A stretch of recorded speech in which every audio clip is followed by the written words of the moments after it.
What's up, everybody? Welcome back. Episode 29 of The Lookout. Wow. Yo, week by week, bro, we just keep getting... Yeah, and every time the number increases, I'm like, God damn, man, we're really out here. Shout out to everyone who listens to the show. Shout out to everyone who supports. Shout out to everyone who listened to Late Fees last week. We were on Late Fees last week talking about Dragon Ball Evolution. That Your favorite movie. It's the worst thing I've ever seen in my life. Literally, Favorite movie. From the first few seconds, I was just like, all right, this is a slap in my face. Let me not even take this even half seriously. But shout out to them. Shout out to Pat, Cam, Justin, who allowed us to be on the show. Good RNC synergy. You can listen to that. You can, of course, also listen to our other podcasts. We have the A Show on a brand new channel that you can listen to. We have RSPN, which dropped yesterday. You can listen to that. We have The Perfect Play every Friday. We have Late Fees every other week. We have, what else do we have? We have the Cable Box. I believe it should be the last episode, maybe this week, or maybe the next week. But we have the Cable Box with Pat. A lot of stuff. True Detective, all the other stuff. Content. We had the third to last episode of Two Belts last week, Sunday. We were preparing for the final 2 episodes of Two Belts, so that should be interesting.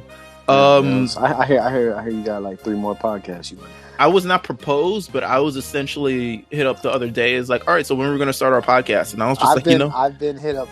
I haven't told anybody like in the crew about it, but I've been hit up like 3 times, like from people outside of the clique, like trying to do something. I'm like, man, look. You know what I mean? Like, shit. Listen, boy, come on. But we also have a special guest on the show. I don't want to leave a special guest out. We have a special guest on the show. He is just a supporter of the show. He is one of our friends, someone who we talk about with we talk Dragon Ball with quite frequently, along with other animes, other things, wrestling, all this other stuff. Yeah, just like one of the all-around good guys. Come on. We talk to. We got Ali on the show. Ali, what's up, bro? Come on. Hey, what's happening, guys? How you doing? Man? I mean, we chilling. Listen, it's good to have you on the show. First time guest. We've been looking. I mean, we've been continuously trying to get people on the show and things like that. But we're very happy to have you on the show, just to talk Dragon Ball with. Because you know what, it's not a lot. I feel like just in real life, talking Dragon Ball with people, it's very few and far between. That's true. Right. Like, and like knowing what you're talking about. Because I've had conversations with people about Dragon Ball, but like it. You know when you're like, you don't want to be rude, so you're just letting them say whatever they say, but they're wrong.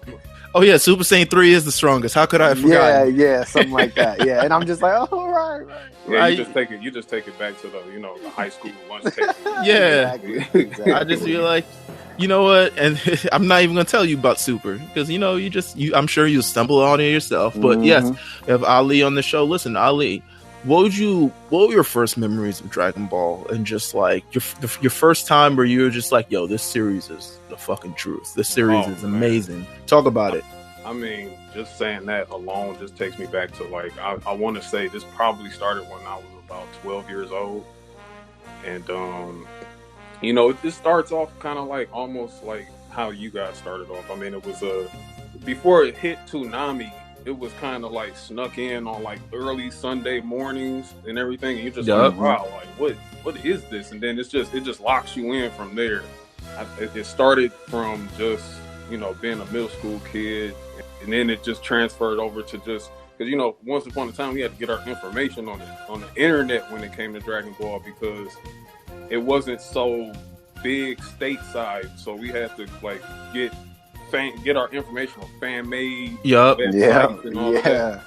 So it just locked me in from there, and here it is now. Today I'm almost 32, so that's like 20 years of just being a fan. It's crazy, man. It's insane just seeing where it is today. Niggas had to Google power levels, man. I was out here Google power levels. Shout out to all the Angel Fire and GeoCity websites. Angel Fire. Oh my god, Angel Fire. Jeez, we are old. Just all those websites where it's just like, yo, power levels, pictures. I used to draw them all the time. Oh my gosh, printing out the pictures and just redrawing them right there. Yeah, bro, come on. I remember specifically redrawing the Tree of Might cover. I just redrew the whole thing. Damn. I mean, It's crazy. I used to have a book. I have no idea where it was. I had a composition book of pretty much everything I drew Dragon Ball. I have no idea where it was. Maybe it's thrown out. I don't know. Those are my days. Like when I want to be an artist and all this other things. I didn't have bills. Right? Right. Oh my god. Listen, what other anime are you into or are you checking out or just things like currently I am rewatching Cowboy Bebop from the beginning. Another classic. Another one. Is it something I should put on my watch list? Like I haven't. Oh yeah, definitely. Please, if Cowboy Bebop is more like a space western. So if you're like into like maybe cyberpunk type of things, like it's almost like a mixture of like Ghost in the Shell meets Akira meets the Matrix almost. Yeah, Bebop is a classic though, man. Yeah, Bebop is one. I really want to get into My Hero Academia. Like my youngest brother, he's like over the top about My Hero. That's Millsy show. That's my show, bro. That's really is. It's incredible. Yeah, so sometime this year I'm going to get started, and I'm thinking about probably reading the manga first, though, just to get a little bit of a backstory on it. Right. But man, are you someone who enjoys reading the manga over maybe the anime, or likes like for instance like the subs over the dubs or something like that? Like, are you like really into the sort of the manga and the development of that as opposed to the anime? Okay, so I'm a little weird. So like right now, currently, I'm reading Dragon Ball Z manga from the beginning. Okay. It depends. It really depends. Like, for like, if I'm being introduced to something new, like My Hero Academia, for example, I'm probably going to shift over to reading the manga a little bit more first. When it comes to like Dragon Ball, of course, I watched it first because that's what was available to me at that time. So now, we got Shonen Jump subscription that's just $2 now. So yeah. I mean, you can get that. I mean, if you really want to read, a full manga of one of your favorites, I mean, you can make it happen. Yeah.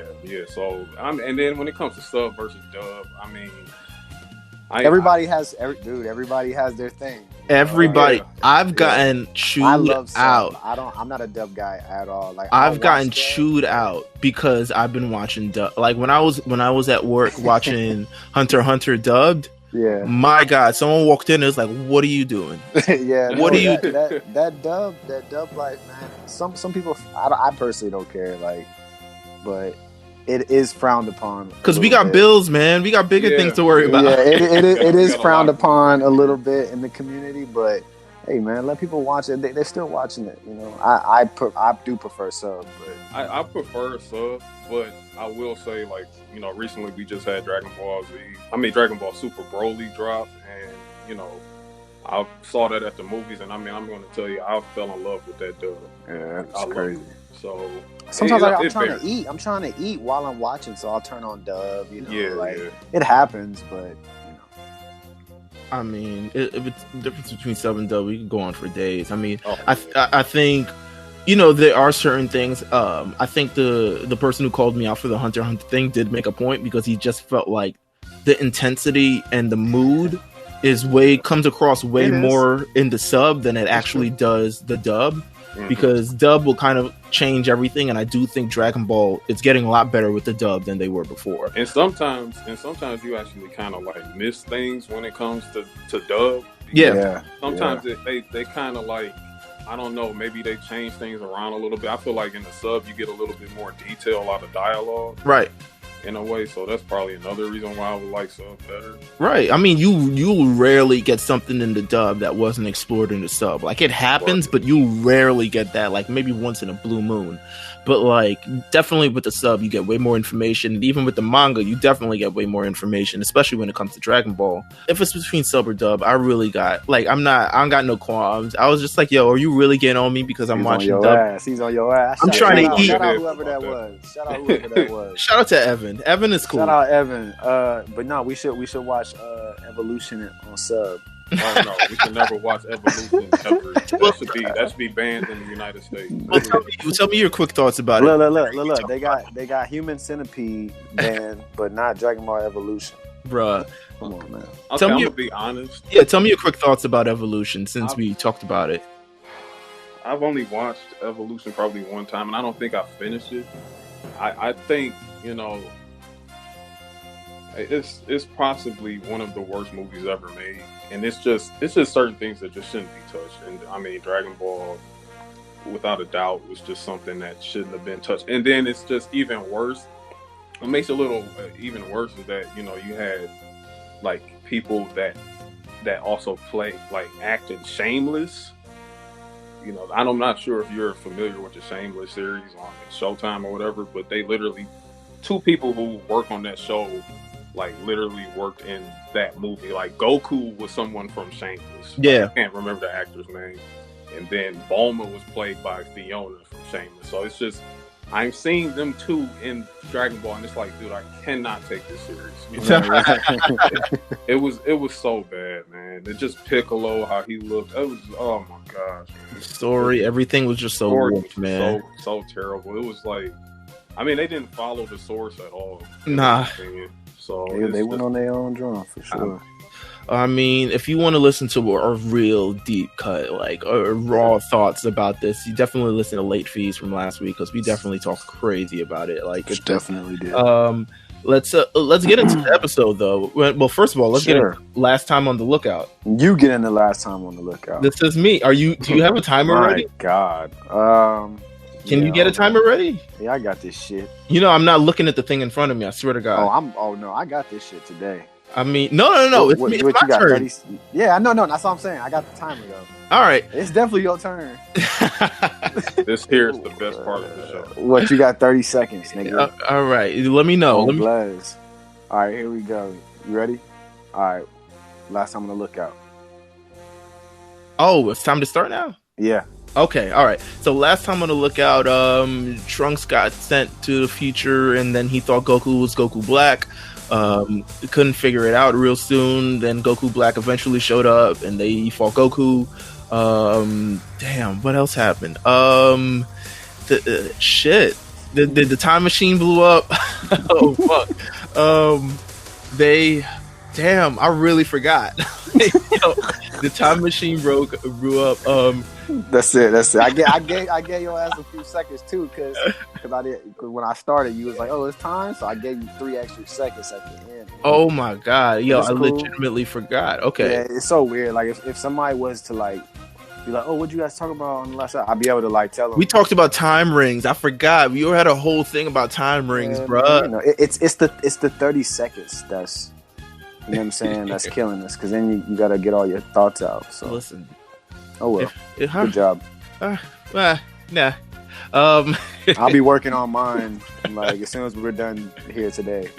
Oh shit! I mean, next time Ali, we're probably gonna throw it to you and see what happens. Yeah, oh man, don't fucking hell.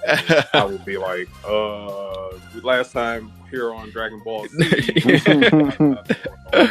I mean, well, listen. Let's get into Dragon Ball Super then, because the last thing that we saw when we talked about the last episode was kind of Zamasu having this fight against Goku, and I'm actually looking at the thing right now. I didn't look at it before. So Zamasu fighting Goku, and then kind of, you know, having that experience with him and will forever carrying it in his brain.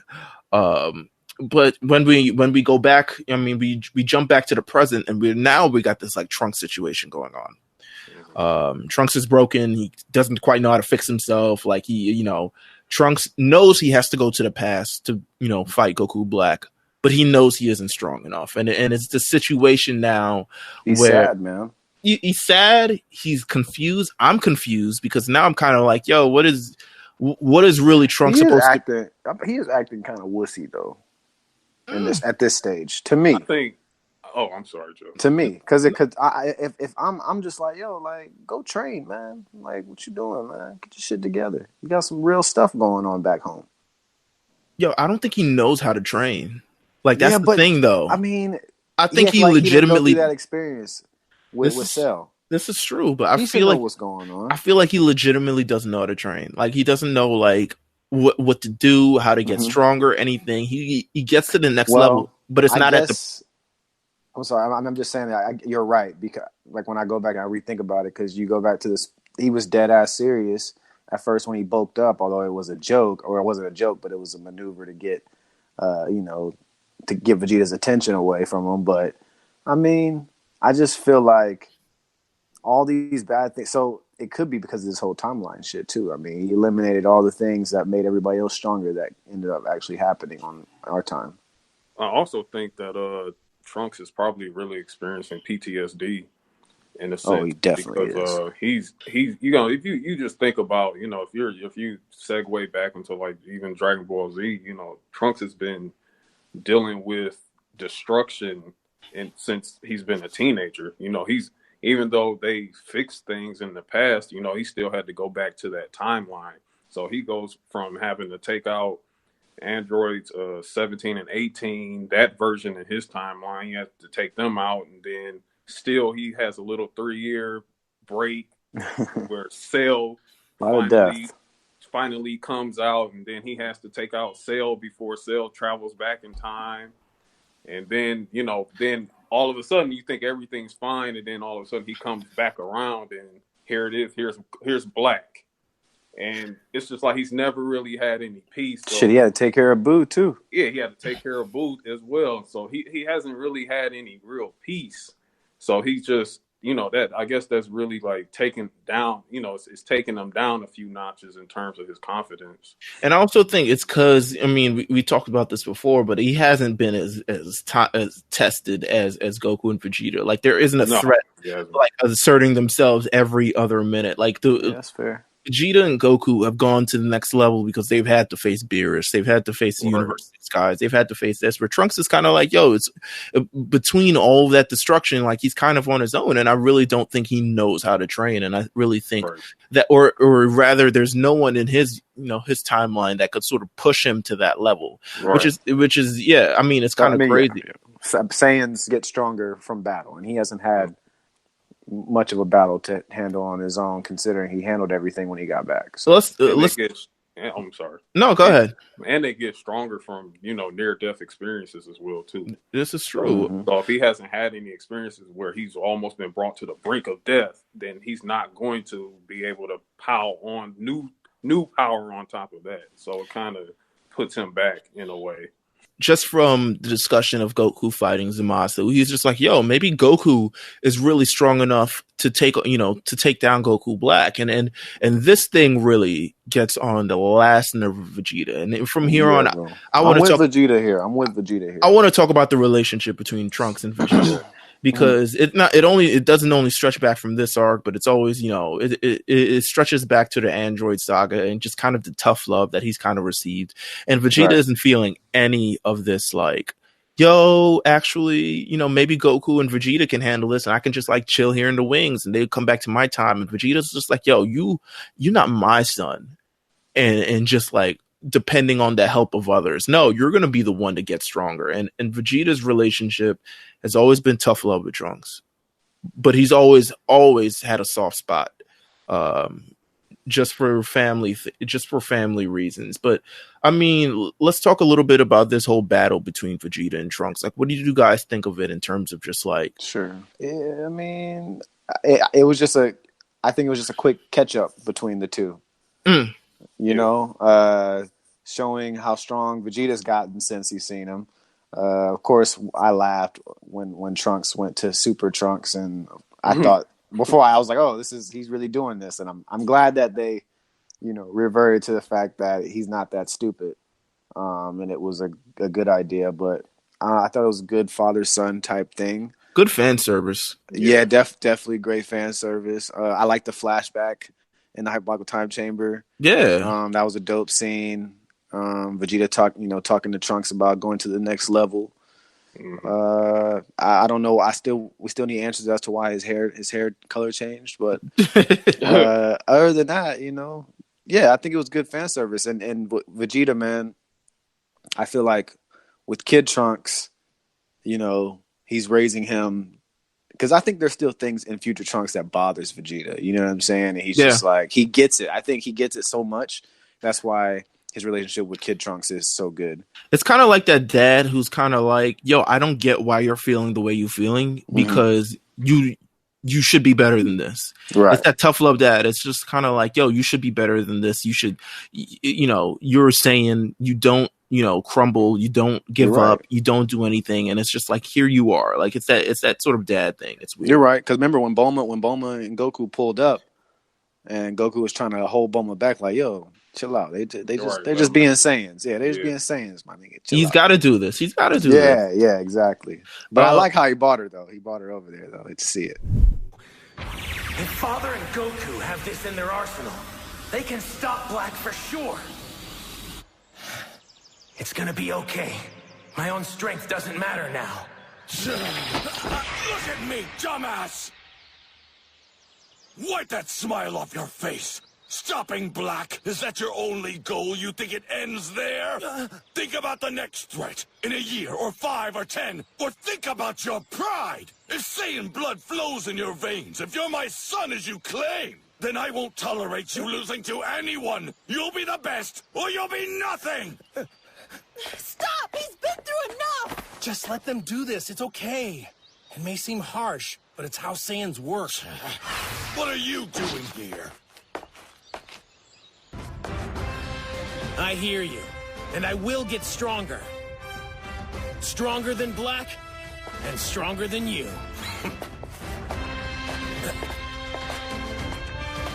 That's how you answer your son, by walking away?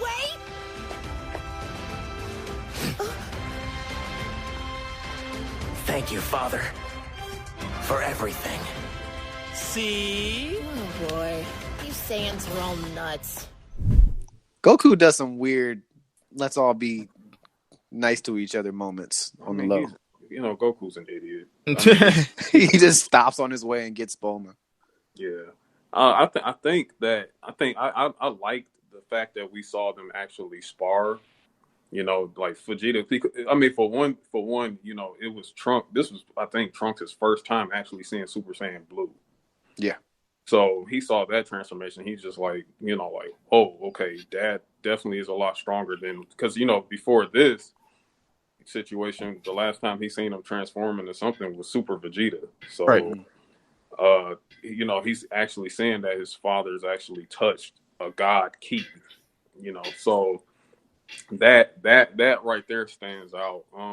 I think Vegeta's drive when it comes to Trunks is, I think it's rooted in just seeing what Gohan did with Cell, and he's just like trying to be like, no, like Gohan saved the world without Goku, and damn it, you're gonna save your world without me. There's definitely a family complex there.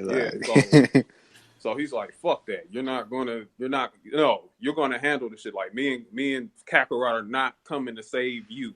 Like, right. You're gonna figure this shit out. Like you're gonna transcend this, because look at Gohan. He's gotten lazy now.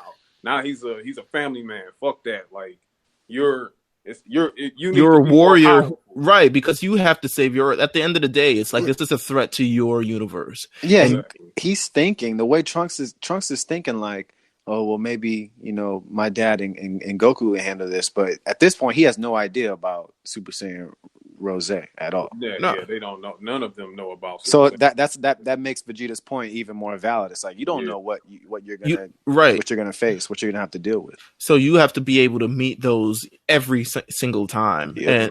And it's actually, I mean, as much as, we give, everyone gives Vegeta crap for being a hard ass, he's telling the truth. And it actually less of a hard ass and more wise than, it is a lot. It's, as we said, tough love, but it is very wise in the sense of just like, this is something this is something you need to hear, because this isn't the first time that you've had to come back and sort of, request our, request Vegeta, our like, help. Nigga, hold up, man. Vegeta over here looking at his calendar like, right, man.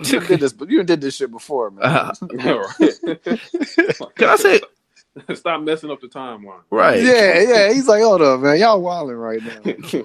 Can I say a quick thing? After watching that Super movie, like, I don't like the hair of Dragon Ball, of the Super Saiyan gods in this anime now. Like the aqua blue. But okay, so we remember we were going to talk about this.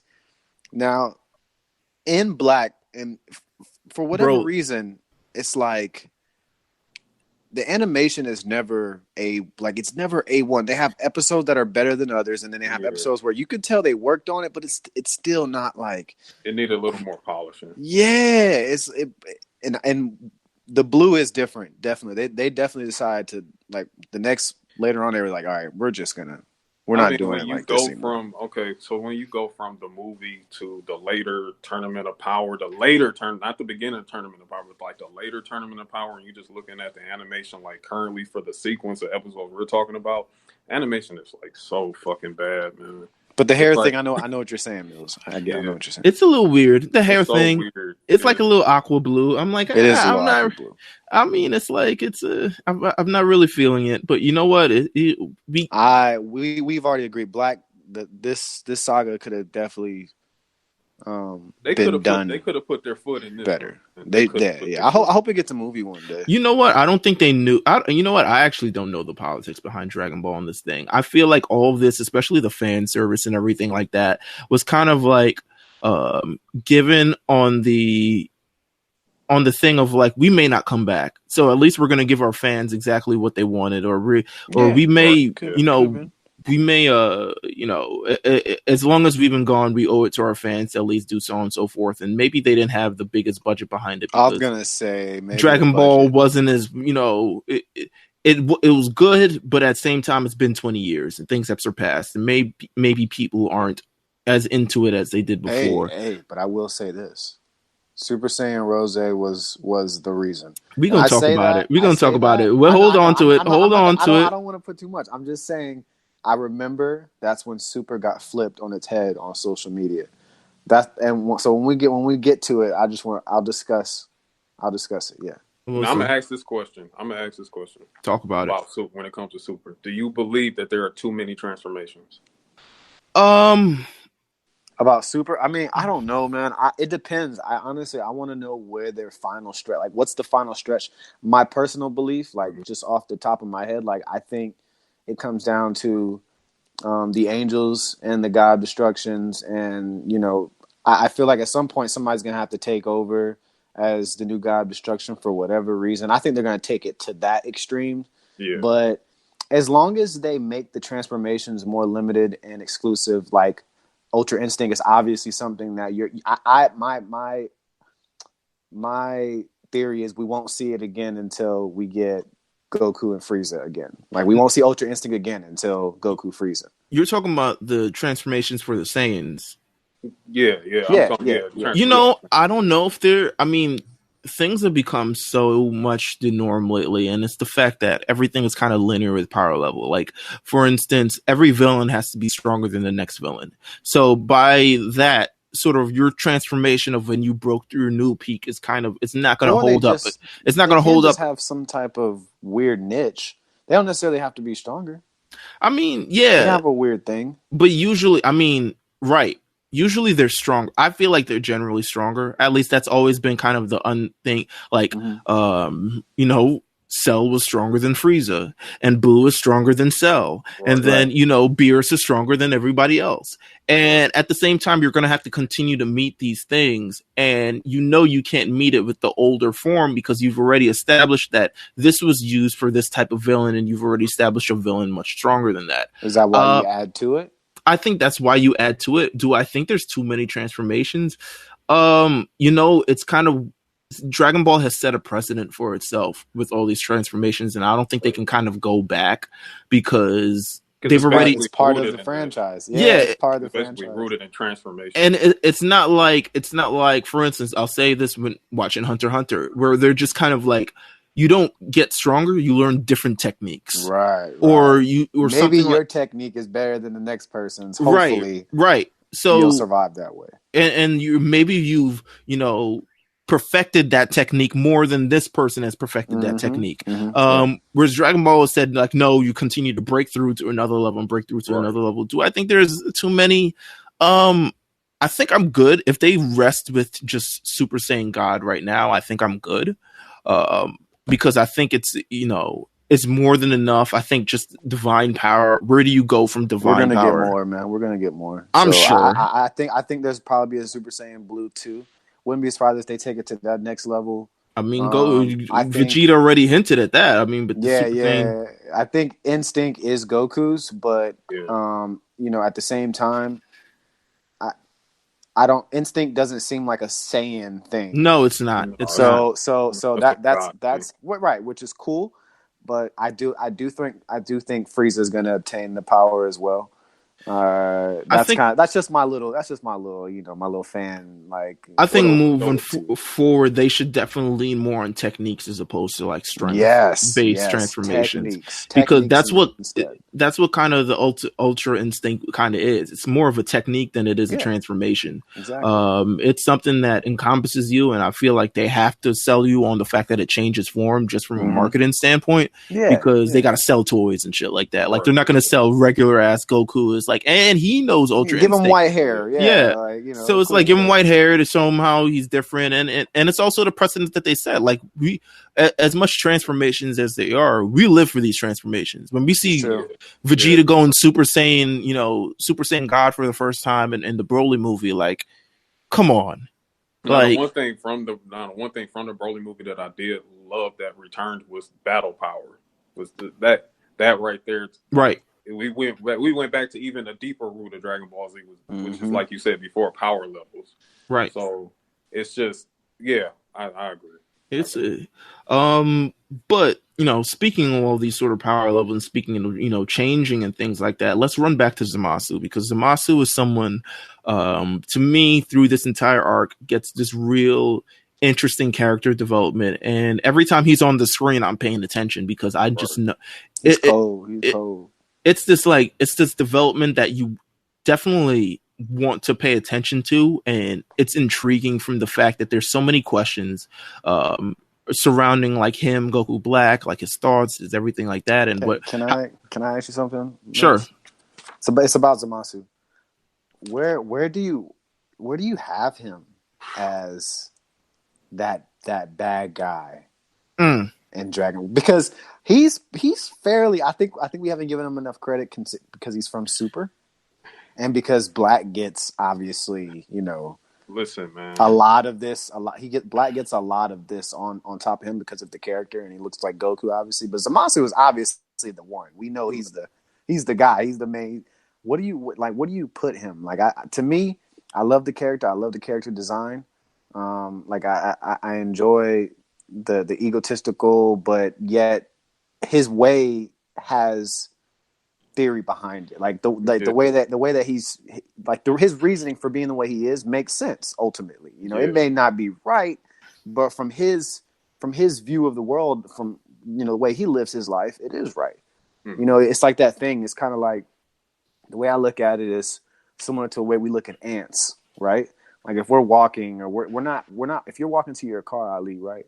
You're not worried about, damn, I hope I didn't step on any ants on the way to the car. Like, you know what I'm saying? Not that you want to step on a million ants and kill them. It's just like you're not thinking, damn, he's looking down on what he knows, and he's like, but this is a waste. Sometimes that thought has crossed your mind at some point in your life. You of course, that just randomly. Like, of course. I wonder, like, if I step on the ground and go get the mail, like, how many ants did I step? Right. Exactly. It's just weird. That's just he's looking at everything below him as this is pointless. Why are we even?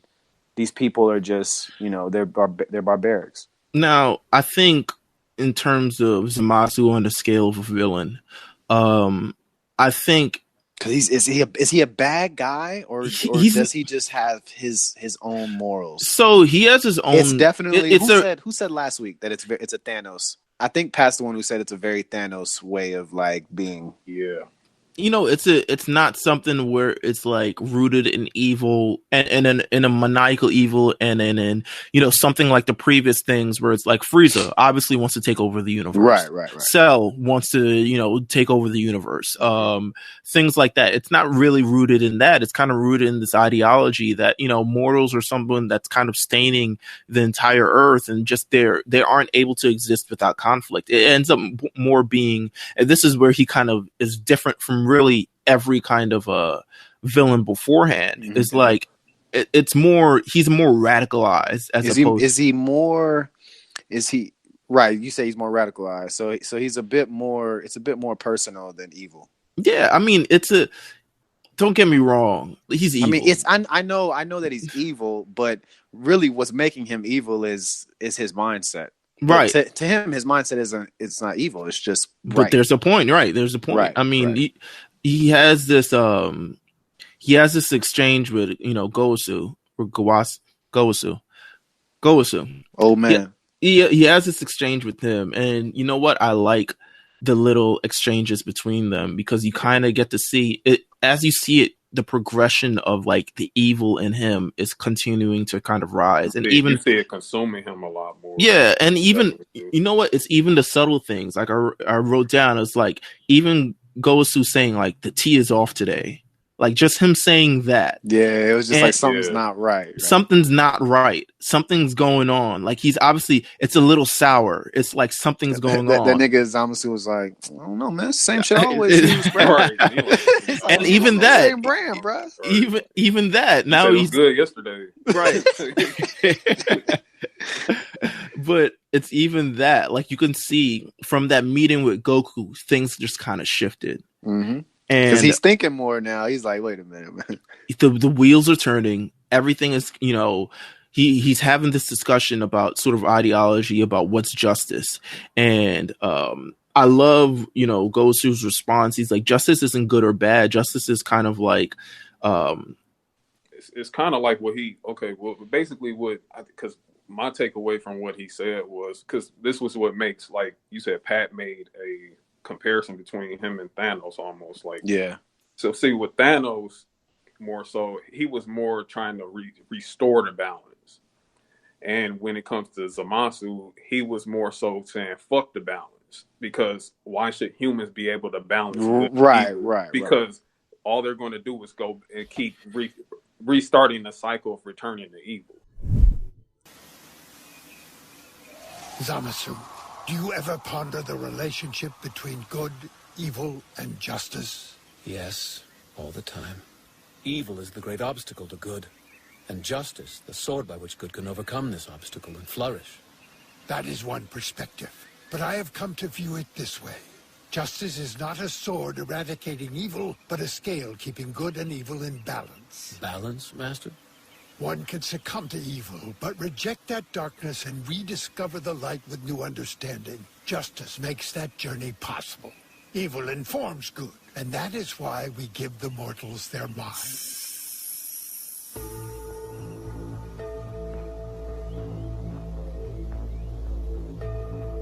You give corruption far too much credit. Evil does not inform good.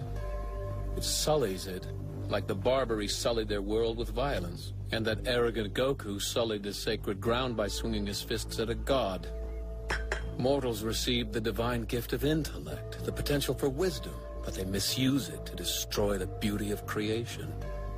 Mortals do not succumb to evil, they are the evil. They create it and spread it with minds they shouldn't possess. How can we call ourselves gods if we watch this plight and do nothing to stop it? Zamasu, you have a strong hunger for justice, and that can be a great thing. But we must put temperance over righteousness, and guide lost children to the good path at a pace that seems slow even for us. Do not forget the true reason you have honed your fighting ability is to strengthen your mind for your journey toward enlightenment. Being gods does not make us perfect. We too must learn and mature over time.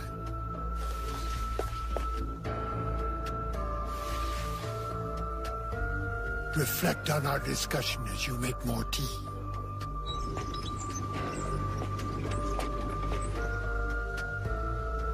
Merely watching, that's a sin too.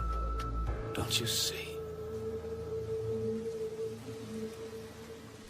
Right. He's saying we need to get rid of all of them so there's no more evil.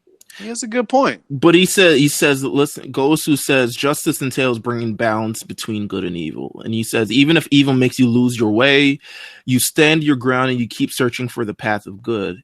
Right. Is that search not what justice is? It is the reason gods have gave mortals knowledge. Like he's talking about, it's wonderful to have a strong sense of justice, but there are times when keeping your heart pure and guiding the lost will lead to peace. Do not forget that it was for the sake of your heart that you polish your battle power. Gods are not perfect. Even gods learn and grow. So he's saying justice isn't really good or bad. Mm-hmm. Like justice is kind of like, having, especially from a God standpoint, is like helping people find their way. And peace isn't determined by like what you believe peace is and what you believe, conflict is. People can find their way. And it's really given the example of when they go to Planet Babari. When they're watching, they're overseeing that civilization. I mean, the place is called Babari, for God's sakes. And it's First like of all, barbarian. what a terrible example. Why would you like the place is called Babari? Like, it's just a terrible example. You already know they were going to be fucking barbaric as hell. Fucking each other up for no reason. It's like they didn't even you didn't even see them like eating anything. Like you don't even see what they're just barbaric as hell, bro. But they're watching over. They're like, listen, they could evolve. They could learn things, and they did evolve over time. But this entire thing with the Babari thing, did you like this part? I liked it from a standpoint of it shows Zamasu. It shows his true identity. That's why I think the scene is important. Because all of this is character development and all of this is part of the story. Yeah. Because he proposes, and I think a lot of this is Gowasu. When you know what happens afterwards, you kind of realize that Gowasu was kind of really telling. He was really showing Zamasu everything that he needed to be able to do what he do. And that a lot of that was using the time ring. A lot of this was like how to become a Supreme Kai. He was like, listen, put this on your ear. You're going to temporarily become a Supreme Kai so you can use the time ring. He's like giving him a full, like frequently asked questions. Gowasu was really trying to show him the way. Yeah. He was just telling him, like, look, the balance, like, we have to stay out of the conflict. We're just here to oversee it. Right. And to create. But he was also showing him, like, listen, this is how to sort of assume the role as a Supreme Kai. Mm-hmm. And that was from just the ideology, and that was also from just the literal sense of, like, put these on, all these other things. Like, only Supreme Kai can use the time ring. They eventually use, they go check on Babari. They eventually use the time ring to go in the future. And it's pretty much damn the same. Like, it's like 1,000 years in the future, but it's the same. It's the same. But they beat each other up really bad now. Yeah, one of the barbarians attempts to attack Gowasu and Zamasu, and Zamasu literally slices that dude in half. Like, goddamn! Like, and I think that was the turn. Like, that was the real turn for Zamasu, was when he took out that barbarian. And this nigga just got done telling him the works, man. Yeah. He saw the power of the time rings. He's seen the power of the Kai. Man. He's seen Goku's power. It was ready. He was time. Yeah. They take what they want by savage force. Their so-called society's based on nothing else. They possess neither justice nor order.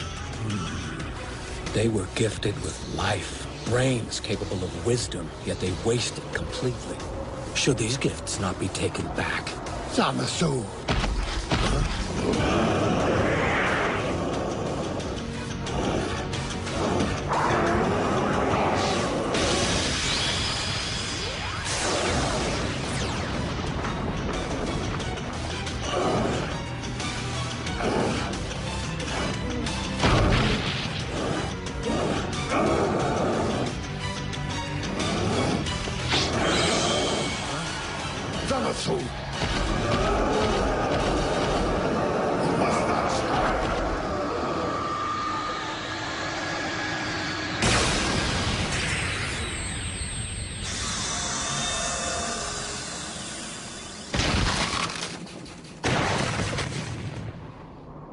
What have you done?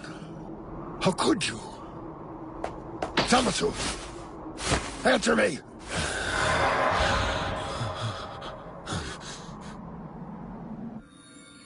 The Potara. Now. Why did you take his life?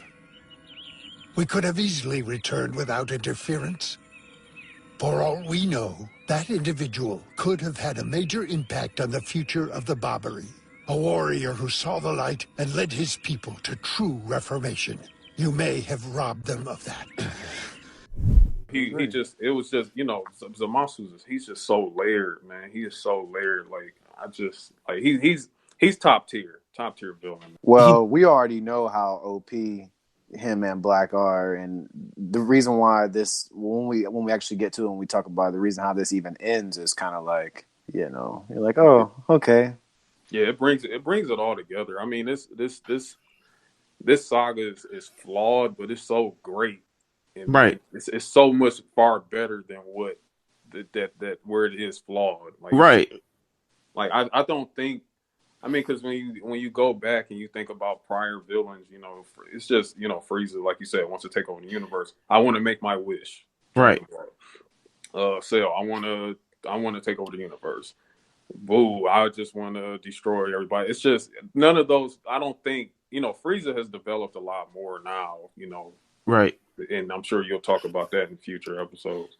But I don't think we had anybody as layered as Zamasu is, and then I don't think that they had two running. You basically had an origin and a current running at the same time. Right, and I think that's what, you know, is great about this arc compared to most of other Super, because, well, even most of a lot of things are linear in Dragon Ball, because it's kind of just like, yo, you face this villain, and then, you know, you're gonna face someone stronger than him, and then you're gonna go that. Where this is a lot of figuring out who this person was. And there's some purpose. There's some purpose in it. But there's a lot of purpose, and there's a bigger purpose than just like world destruction or just. Yeah, it's just different. It's way different than what we usually get. It's not. Yeah.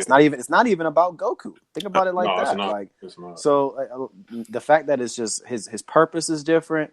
It's not about Goku. It's just like, that's why we're probably so drawn towards the character. And then of course he looks awesome, and his counterpartner looks awesome too. So.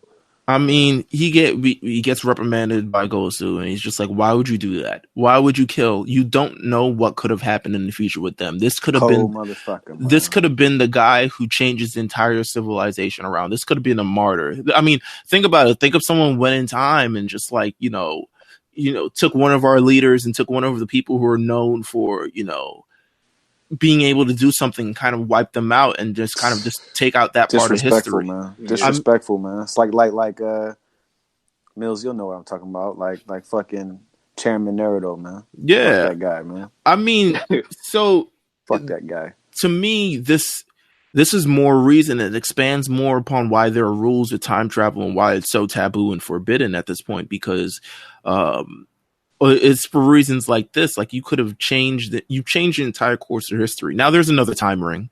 Now there's like everything, because you warped how history was when you could have kind of just left it alone.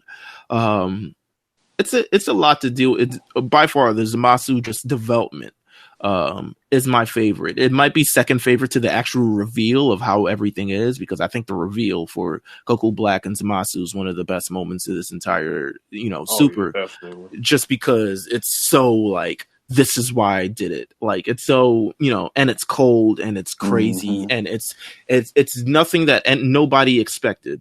It's pretty dark. It's pretty dark. It's very dark. It's my type of shit. It's my type of shit. Yeah, that's Black and Zamasu, they get pretty litty, man. Yeah, man. They tear some shit up. Definitely. Let's you know, we're breaking off from that. We get a little episode with Goku and Grand Zeno. It's not, you know, so it's fun. It's a fun episode. Do you know like stuff like this, man? Like episodes like this to me shape the universe and the future of Super, because I think his purpose is going to be extremely important in the franchise going forward later on. So I think they want to make sure that look, if there's one thing I've learned is once they give Goku some sort of relationship, you know, with the character, and they put light onto it and they make sure that you know about it and how important it is. And they do that by basically saying how powerful, how almighty he is and what he can do in a snap of his finger. And, you know, but yet he had this person, Zeno, loves Goku. And I just think that like for the universe of Dragon Ball, Zeno is going to be very important for whatever, you know, holds for the franchise.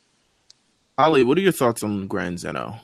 Zeno, I think Zeno's pretty cool. You know, I think his addition, like I'll piggyback off of what Jeff just said. You know, it's universe building when it comes when it comes to Super, because Super is basically, it becomes a multiverse type of series. So that introduces more important characters that we'll see, that you'll see in the next saga and future events, and even when Super returns. Right. And he's at the top allegedly. And he's at the top. That was another thing. We've seen so many people we've seen so many different people at the top. I know, but I wanted to ask you guys, I was thinking, like, you think Zeno also is a great example to kind of be like, okay, just so you guys know, yes, we have all these villains and all these strong ass people and these gods, but this is the one guy we can't push. right. So like, I think he wanted to do that. Like, he's supposed to be. I'm hoping he stays that, because I think that one of the major flaws of Dragon Ball is kind of like how they don't really stick to an actual like hierarchy when it comes to like these god things. Mm-hmm. Like at first it was Kami. Like it was Kami and it was just Earth. And then they expanded Earth through this kind of more solar system when they went to Namek. Then you kind of learn there's a Kai. And you learn there are 4 Kais now. And then you learn there's a Grand Kai. And then Grand Kai immediately is, in like five episodes, is superseded by Supreme Kai. Mm-hmm. And Supreme Kai, for everything that we know from there on out, he is the top. He is the best. Leading into the end of Z, he's the best. He's the best, right? And then you learn about Beerus, which is the god of destruction. Which, while they're both on the same level, it clearly feels like Beerus is because Beerus is the stronger of the two. That he's higher. Yeah. And Beerus is he's up there. He has then they have the angels, which is like, where do they lie in this? Well, see, man, Mills, we talked about, on previous season about the Grand Priest and how Whis was talking about how strong he was, right? And during that actual scene when they're walking up to go meet Zeno, and it always intrigued me that they Goku gets so excited about that. I just think it's like they're just storytelling. They're foreshadowing. They're getting ready for some fun stuff later on, because the angel stuff. We mentioned this before. It never seemed right. I know it's a little off subject, but yeah, Grand Priest, man, he seems like future, quote unquote bad guy, man. Right. Probably, yeah. People were having that theory about him even when it came to the Tournament of Power. Yeah. And then I think the best takeaway from that episode, really like the lighter humor side, is when you're seeing Beerus kicking back and he's just waiting for Whis to finish up cooking, and then the phone rings basically, and then he answers it, and then you just see pure fear come out of Beerus. Yeah. Well, yeah, he's real. Sweating, he's bowing down.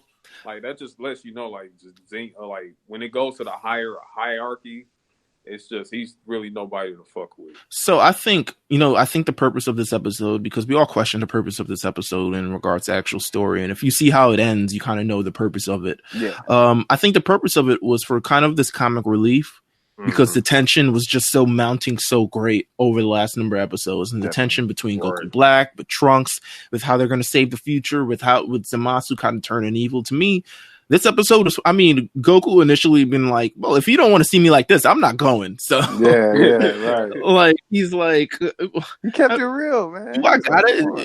Do I got better things to do, man. He is like, you're gonna go wearing that? Well, if I can't go wearing like that, I'm not going. Like, look, man, my name Goku pulled up. Zeno was like, oh, I just, I wanted, we're friends. I wanted to kick it. Goku was like, let me get this straight, man. You hit me up. You brought me all the way over here just to meet this guy. Supreme Kai's passing out on the car. They can't all believe it. They're just like, this the audacity of this nigga. Like, he's tripping. Yes, bro. Like, Supreme Kai feigning is like forever. Like, he just couldn't take it no more. He's like, all right, bro, this is too much. What a bitch. Jeez, Bill. Like, no, it is. It's kind of weird. Like, here's the thing though. With the first time I saw Supreme Kai, I thought he was gonna be what Zamasu was. First of all, he's like shorter now. He's like, it's weird in terms of just like the warp of Supreme Kai, and because he even seems shorter than he was. Like, he doesn't even seem to stand tall that he did. He just seems to be like this little guy who is, while Beerus is charged with destruction, he's in charge of just like maintaining, justice in the universe, however the hell he does that. But he doesn't even seem like he's sort of apt at that. But these few episodes, it builds Goku's relationship with Zeno. It builds his relationship. He gives him the button to summon him at any time. I find it hilarious that Goku pushes it right at that moment, and he's just like, "You can't push it now. I'm already here." Yeah. What a button, though. Yeah, I mean, it's a great button. It probably shouldn't be given to Goku, but it's hilarious that it was given to Goku. And that Goku kind of, compared to all the other Kais and compared to all the other people, it's kind of like, it's crazy that him, out of all these people, gets the access. Yeah. But that episode, it goes for a bit. But they eventually head back to the future. And I mean, it's not pretty. It's not pretty, man. This is what we've been waiting for. I mean, Goku, we get the moment. Shoot him! Don't shoot him! No, he's not black, and it's just oh god, famous Mills moment. He loves that moment. Incoming!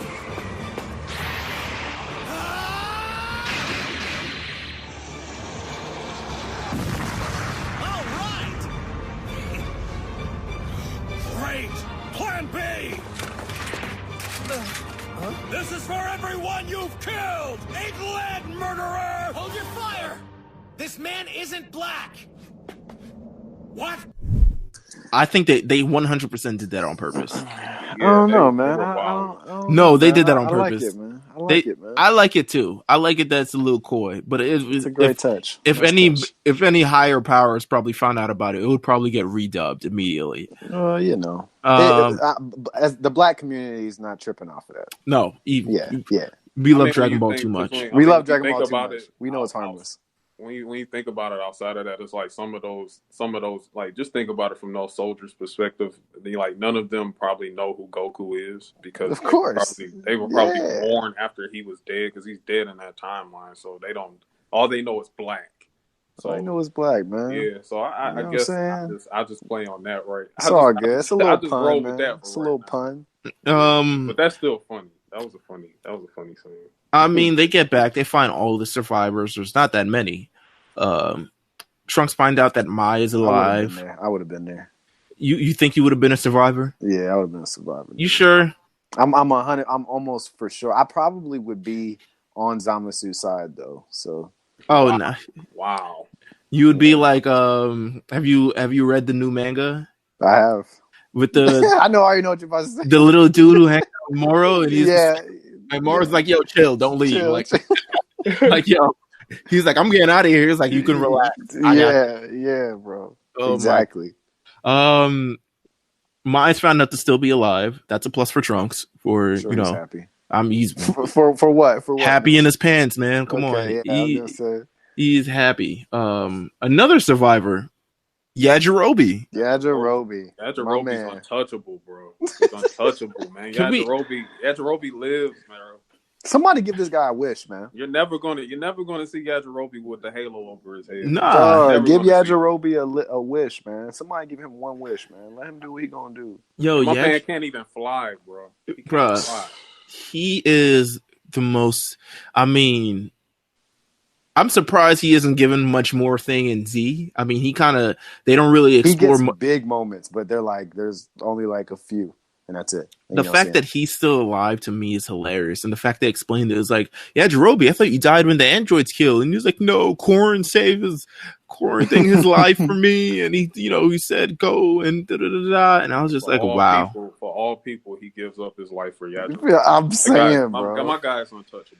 My God. The rest of Black survivors Vegeta brings food and water and rations, which is a great touch. Yeah, another soft Vegeta moment. And they're talking about Black and everything. And now it's Vegeta and Goku preparing. It's like, yo, who's gonna face Goku Black? Who's gonna be the one who kind of who goes after him first? And Vegeta ends up winning whatever rock, paper, scissors thing they're going for. Yeah. And Goku Black is there. And Vegeta's like, fuck all the bullshit. Super Saiyan, Super Saiyan Blue. Super Saiyan Blue, he gets in there, he starts putting the paws on him. He's like, yo, and then we see, I know this is Jeff's favorite part. Yeah, no, man. I just it's one of Jeff's favorite part, Yeah. and that is the birth of Super Saiyan Rose. Yeah, to me, I just find I always found it just like a very elegant, like it just makes perfect sense why Black his costume and his colorway, his scheme was the way that it was, very dull and black, and because blue didn't seem to work. It did not. And then when you see the beautiful pink, like, and it's just like it just works so well with Zamasu's with Black's personality, because the way he is, he's just like, everything has to be perfect on me. You know what I'm saying? Including this. Like I could never make it, can never be blue. Like, he's just like, this is what it is. Like, and we're underselling it because it's not Super Saiyan Rose, it's like Super Saiyan Rose. Like, we are definitely underselling it. It's like you got to have like a glass of Chardonnay in your hand or some shit like that. Like to my knowledge, it's around the same level. It's basically blue. It's basically Super Saiyan blue. Right. It's basically Super Saiyan God, but in a different format. But more of an evil. What an evil. Absolutely, right. Absolutely. But I love that. I love it. It's one of my favorite looks. Not necessarily one of my favorite transformations, if that makes sense. Like I think it could have been more beautiful. And of course, this episode was done pretty. It was kind of just pulled out of nowhere. It could have been really good. So that's why it's not necessarily one of my favorite transformations. I mean, it is, but like it's more because of the way that it looks, not because of the actual scene. You know what I mean? What are your thoughts of Super Saiyan Rose, Ali? I think it's pretty cool. I mean, when I think about maybe a deeper aspect of it, I mean, I don't really want to spoil no future episodes or anything like that. I mean, you go crazy. Yeah, you'll be fine. Yeah, you'll be fine. I think, because I mean, if we take it back to Z, when Ginyu when he took Goku's body. The problem with that, Ginyu he couldn't use the full resources of Goku's body because he didn't know it. Right. Mm-hmm. So when you fast forward to this situation, I think it's a lot cooler because, and I think he says it even himself in that episode. It's like, I fully know the powers of this body. Right. And then he just like transforms right away into Super Saiyan Rose, and it's like, holy shit. And it's like somebody actually broke the code. And it's like, oh, okay. Figured out how to use Goku's body for real. To use it against him. You know what I'm saying? So I like Rose. I like Rose a lot. I definitely do. It was the true perfect way. The true way to separate Goku and Black. Into like saying like, okay, this is Goku. That's Goku. You know what I'm saying? Yeah. Vegeta gets bodied pretty quickly. Like, oh yeah.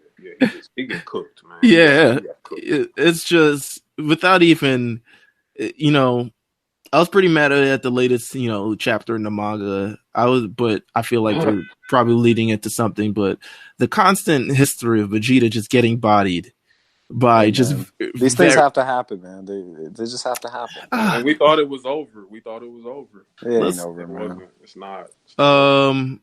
Right through the chest. Right through it, man. Right through the torso. Let me not say chest. He would have been dead. Right through the torso. Goku Black stabs Vegeta, and he's out of the commission. Black has a great moveset, by the way. It's the most unique. He has one of the most unique movesets that we've seen since Broly. Since the old Broly, of course, the new one. But you know what I mean? Like he has his own things, and it's awesome. And he can use the Kamehameha wave. Yes. He's got all of Goku's resources, yet he also has all the resources of a god, who he is. But this prompts Goku. He's like, "Listen, I'm coming into action.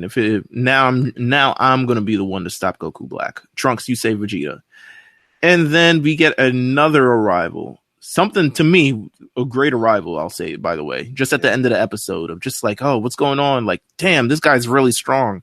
And just when you think it's over, from the heavens above comes down Zamasu. That's enough. I will not allow you to act on your own any further.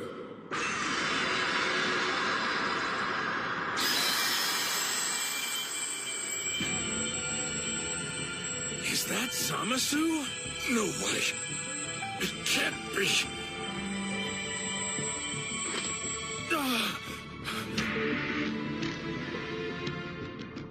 Looks like I was wrong about them. Black and Zamasu aren't the same guy. I thought we had an agreement. Wasn't I supposed to be the one? Who gets the honor of destroying him?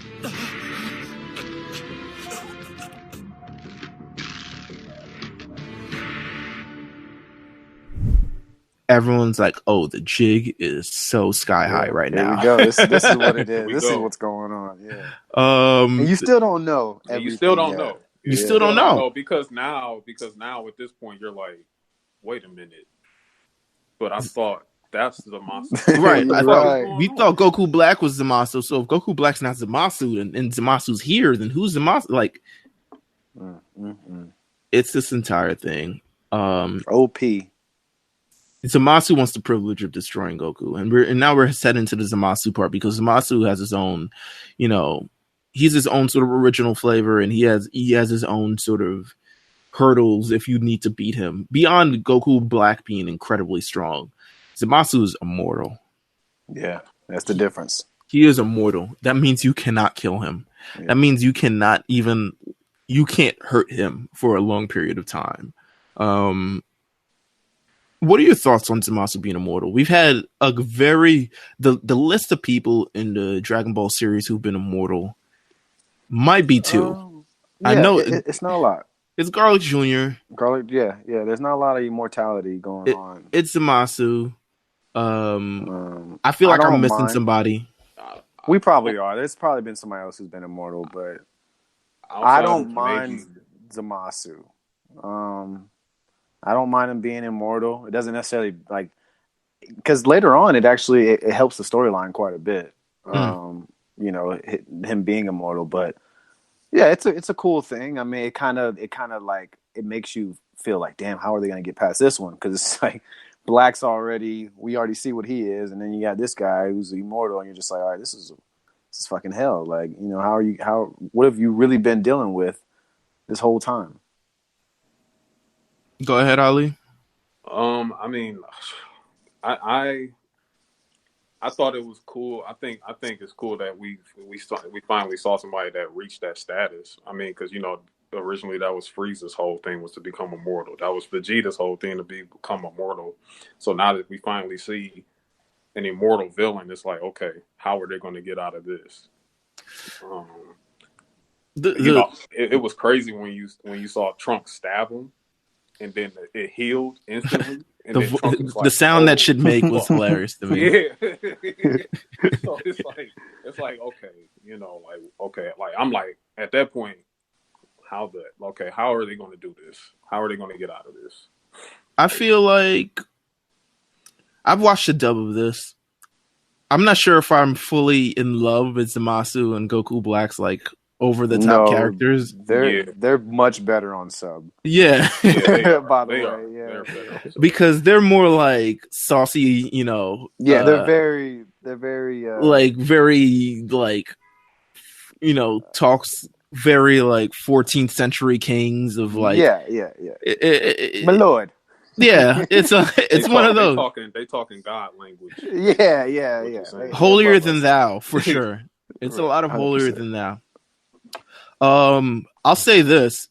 In terms of the animation, there's a really good sequence of choreography in this kind of double fight between Goku and Trunks versus Zamasu and Goku Black. And there's really this great choreography that kind of goes back and forth. I know we talk about the animation a lot. This is probably one of the only very pluses about the series, because you get a lot of action. You have this sort of tag team battle where they're back to back, and then you get, they're moving through air. They're switching partners. At one time, Goku is facing Goku Black, and then another time, Trunks is facing Goku Black, and now Goku is facing Zamasu, and they're going back and forth. It's not the best drawn stuff, but it is probably, if there's anything similar to the choreography that was in the Broly movie, it's kind of this. Right. Swords are flying out of nowhere, but yes, Trunks is painfully realizing that he cannot hurt Zamasu.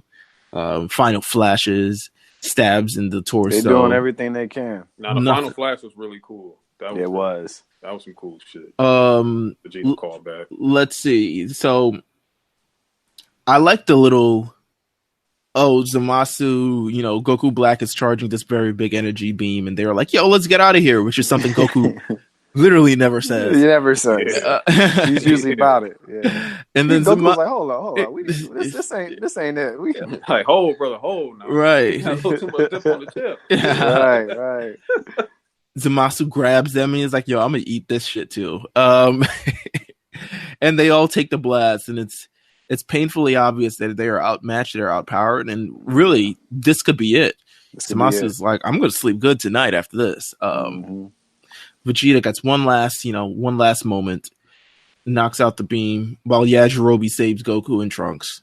Look again, man. Yajirobe been doing this shit, man. He's been doing this. Man of the year, man. Man of the year, bro. He's got moments. He's got so many moments. Imagine if they tried to put him on the tournament instead. We had to deal with him in the tournament. That would have been interesting. You know what? That would have been actually heroic. That would have been awesome. That would have been. He could have definitely taken like a TN's place. Like, yeah. Why not? Just for like that relief. Yeah, knowing he's gonna do something heroic at some point. He's way more useful than a lot of Dragon Ball characters that we've experienced. I agree.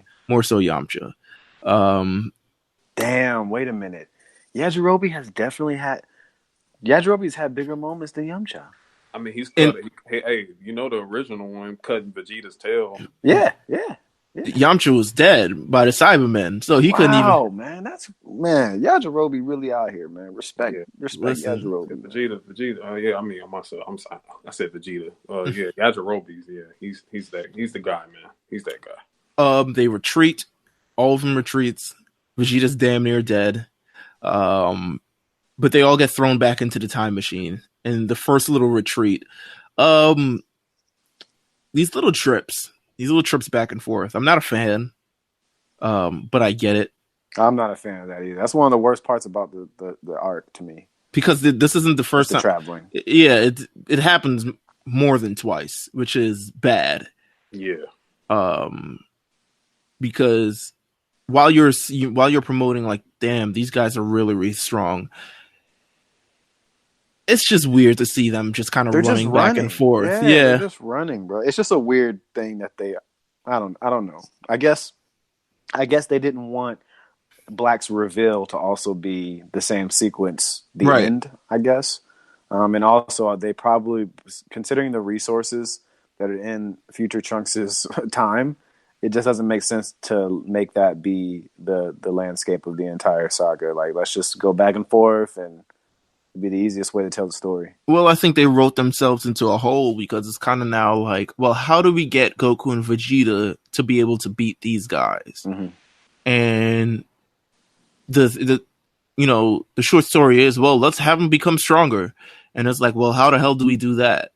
And, we find it out in a few more episodes after this, but it's kind of, I feel like they wrote themselves into a hole with, like you said, the reveal of Goku Black and the reveal of Super Saiyan Rose, the reveal of Zamasu, trying to get that over, but at the same trying to build everyone as a threat to everyone. They kind of wrote themselves in a hole. It's kind of weird. They had to do it this way. It's not my favorite part, but it is what it is. The final few moments of this episode, we get Gowasu watching GodTube. Of course. GodTube. I'm thinking of becoming a GodTuber, is what he says. He's like, Zamasu inquires, he's like, what are those giant orbs? And he's like, those are Super Dragon Balls. I think they can grant every wish, blah, blah, blah. This is my first time seeing them too. And you continue to see the wheels turning in Zamasu's head. And he's like, Super Dragon Balls, grant any wish. Just giving up all kinds of details, man. Man, what a guy. Gowasu might be the most... He's such like an old guy who doesn't know any better. He's like a very unassuming like old guy. That's just what his character is. He's not a very good reader of people. Nah, he's not. He's not. he can't read Zamasu at all. Nah, he doesn't read his evil intentions even after the moment where he sliced that Babari in half and just like he should know, man. He's been questioning the judgment of the of the Kais, of the mortals, of everything like that. Why do these mortals able to grab divine power for their usage like that?